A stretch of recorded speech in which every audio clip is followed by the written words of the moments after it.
ರಾಜ್ಯ ಸಚಿವ ಸಂಪುಟ ವಿಸ್ತರಣೆ ಬೆನ್ನಲ್ಲೇ ಕಾಂಗ್ರೆಸ್ ಪಕ್ಷಕ್ಕೆ ಮತ್ತೊಂದು ಬಿಗ್ ಶಾಕ್ ಎದುರಾಗಿದೆ. ಸಚಿವ ಸ್ಥಾನ ಸಿಗಲಿಲ್ಲ ಅಂತ ಆಕ್ರೋಶಗೊಂಡಿರೋ ಉತ್ತರ ಕನ್ನಡ ಜಿಲ್ಲೆಯ ಕಾರವಾರ, ಅಂಕೋಲಾ ಯುವ ಕಾಂಗ್ರೆಸ್ ಪದಾಧಿಕಾರಿಗಳು ತಮ್ಮ ಹುದ್ದೆಗಳಿಗೆ ಸಾಮೂಹಿಕವಾಗಿ ರಾಜೀನಾಮೆಯನ್ನ ನೀಡಿ ಪಕ್ಷಕ್ಕೆ ದೊಡ್ಡ ಸೆಣಸಾಟದ ಎಚ್ಚರಿಕೆಯನ್ನ ನೀಡಿದ್ದಾರೆ. ಹೌದು, ಒಟ್ಟು 6 ವಿಧಾನಸಭಾ ಕ್ಷೇತ್ರಗಳಿರೋ ಉತ್ತರ ಕನ್ನಡ ಜಿಲ್ಲೆಯಲ್ಲಿ ಕಾಂಗ್ರೆಸ್ ಪಕ್ಷದ 4 ಶಾಸಕರು ಗೆದ್ದು ಬಂದಿದ್ದಾರೆ.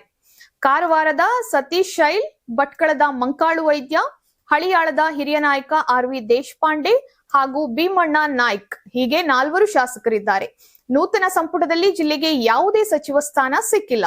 ಸತೀಶ್ ಶೈಲ್ ಅವರಿಗೆ ಮಂತ್ರಿಗಿರಿ ಸಿಗುತ್ತೆ ಅಂತ ನಿರೀಕ್ಷೆ ಮಾಡಿದ್ದಂತಹ ಕಾರ್ಯಕರ್ತರಿಗೆ ಹೈಕಮಾಂಡ್ ನಿರ್ಧಾರ ತೀವ್ರ ನಿರಾಶೆಯನ್ನ ಮೂಡಿಸಿದೆ.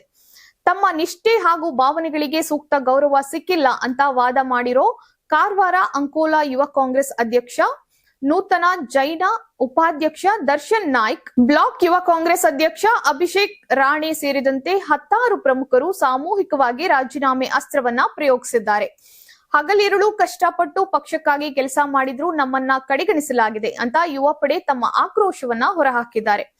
ಆದ್ರೆ ಈ ರಾಜೀನಾಮೆ ಗದ್ದಲದ ಬೆನ್ನಲ್ಲೇ ಜಿಲ್ಲಾ ಯುವ ಕಾಂಗ್ರೆಸ್ ಅಧ್ಯಕ್ಷ ಅಮೋಶ್ ಶಿರಸೀಕರ್ ನೀಡಿರುವಂತಹ ಹೇಳಿಕೆ ಈಗ ಸಖತ್ ವೈರಲ್ ಆಗಿದ್ದು ಮತ್ತೊಂದು ಹೊಸ ತಿರುವನ್ನ ಪಡೆದುಕೊಂಡಿದೆ ಅಂತ ಹೇಳಬಹುದು. ಅದೇನಂದ್ರೆ, ಅವರು ವಾಟ್ಸ್ಆಪ್ ನಲ್ಲಿ ರಾಜೀನಾಮೆ ಕಳುಹಿಸಿದ್ದಾರಷ್ಟೇ. ಆದ್ರೆ ಆ ಪದಾಧಿಕಾರಿಗಳು ಕಳೆದ 1.5 ವರ್ಷದಿಂದ ಯಾವುದೇ ಸಕ್ರಿಯ ಚಟುವಟಿಕೆಯಲ್ಲಿರಲಿಲ್ಲ.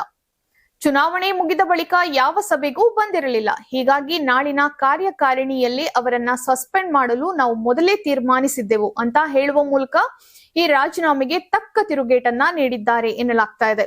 ಒಟ್ಟಿನಲ್ಲಿ ಹೇಳಬೇಕು ಅಂದ್ರೆ, ಸಚಿವ ಸ್ಥಾನ ಸಿಗದ ಕಾರಣಕ್ಕೆ ಉತ್ತರ ಕನ್ನಡದಲ್ಲಿ ಯುವ ಕಾಂಗ್ರೆಸ್ ರಾಜೀನಾಮೆ ನೀಡಿರೋದು ಹಾಗೂ ಅದಕ್ಕೆ ಜಿಲ್ಲಾ ಅಧ್ಯಕ್ಷರು ನೀಡಿರುವಂತಹ ಅವರದೇ ಕೌಂಟರ್ ಸ್ಟೇಟ್ಮೆಂಟ್ ಈಗ ರಾಜ್ಯ ರಾಜಕಾರಣದಲ್ಲಿ ಭಾರಿ ಚರ್ಚೆಗೆ ಗ್ರಾಸವಾಗಿದೆ.